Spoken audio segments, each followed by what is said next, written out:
What's up, fam? Hope everybody's doing well out there today. We're going to go ahead and take a look at a knife from a relatively new company. They've done a couple of designs. They've got a few knife designs out there. This is, I believe, one of their first, if not their first, folder on their own company, DC Blades here. So I'll have links all for them down there. It's Chris with Old Squirrel and Justin with Tier 1. I did a video recently on the Scythe from Shieldon that may or may not have gone live yet, but anyway, that they designed that knife as well. But yeah, this is their baby. So let's go ahead and get it out here, and let's take a quick look at it, go over some specs, and then we'll get in for our close-ups. So this is the DC Blades Ceto. It is a 3.16 inch blade. You're looking at 7 1/4, basically 7.28 overall. 4.73 ounces, so not a very light knife, but it feels really great in the hand. This one really surprised me. Well, I mean, it didn't surprise me. It really impressed me when I did get it in hand. You're looking at M390 running at 59 to 61. Now, this is a Miguron OEM knife, so that's really cool. You guys know how well Miguron does on their knives. So, again, this is no surprise here. But yeah, I'll price on these guys. You're looking at 2 1/4, so $225 for a bunch of titanium and M390. So definitely not a bad price tag at all. And then taking a look at our fit and finish, you can see that they are done really well. There is your DC Blades logo in the pivot there. Pivot is super flush. Really good job on that. This one has the micarta inserts. There's also a carbon fiber inserts are available as well. And here you have the micro milled titanium. You guys know I love me some micro milled titanium. T8 hardware. You do have a titanium backspacer with a little bit of jimping on there. It looks like about a half-length backspacer. Very generous flipper with some really generous jimping on there. I mean, that jimping does grab you pretty well. Really interesting pocket clip. It definitely works very, very well. I've been really impressed with how this knife carries. Chamfering is pretty good on your cutouts there, on your relief cuts for the lock bar. So I don't foresee there being any issues with them grabbing. I didn't have any issues with it at all. This one does have the gold pivot collars. There are 3 different pivot colors available. There's black, gold, like you see here, and then blue. I do know the blue looks really nice. There you can see your fuller there along the blade. A little bit of jimping there up on top, and you can kind of get a sneak peek of that blade just sitting there. It does look very menacing, in my opinion. And then taking a look at the blade itself, you do have a flat grind here, so it's a compound ground clip point, very Bowie-esque, really nice deep hollow grind there. It is come down to a fairly thin point, so it definitely looks good. Now they do say this is DLC.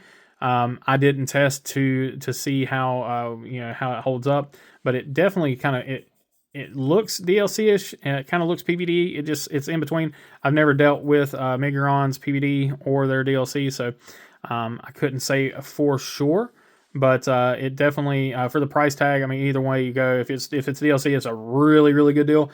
And if it's PVD, I mean it's definitely par for the course. That price is well within a respectable range for a PVD coated M390 blade. Plunge grind is done pretty well. It's it's actually a pretty well done plunge grind, but where there's not much of a sharpening choil. So even though the plunge grind is pretty quick, pretty early, we just don't have a whole lot of sharpening choil there, but you do have a little bit that you'll be able to go before you get too much of a smile. Really nice job on the sharpening. Again, Miguron does a great job on their regular knives, and their OEM work is no different. Take a look at the tip. It looks to be really good. Yep, looks like the tip is spot on. Lockup on this guy is really good, spot on lockup, and then it is straightly centered, so no issues there whatsoever. This is one, like I said, it surprised me. So there's a couple of things that they're nitpicks. So there's a few nitpicks about the knife that personally I would change, but I don't think that it would be an issue for 80 to 90% of the people out there. It feels like there's a bit of a detent ramp on the close. So right here is where the blade contacts the detent ball, but then it's right there is when it's finally cleared and it's on the side of the blade. So there's a ramp there, and it's not something I'm used to. It doesn't really impede too much. You just have to make sure that you get it clear to that before it'll really drop.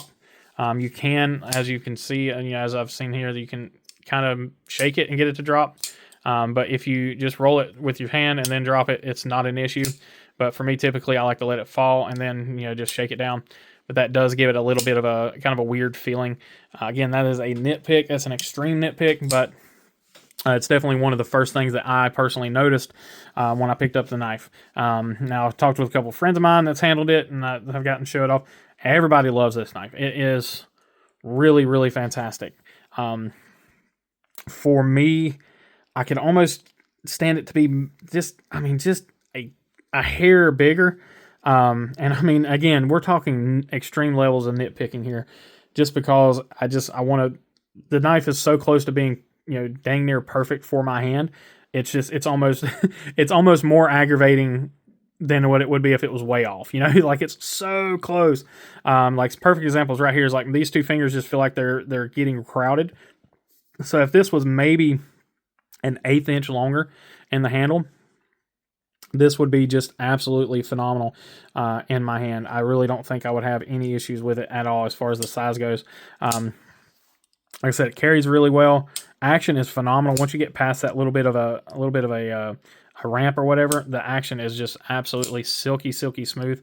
I mean, there you can see. I mean, I'm just barely kind of joggling it to get it to go. And flipper action is great.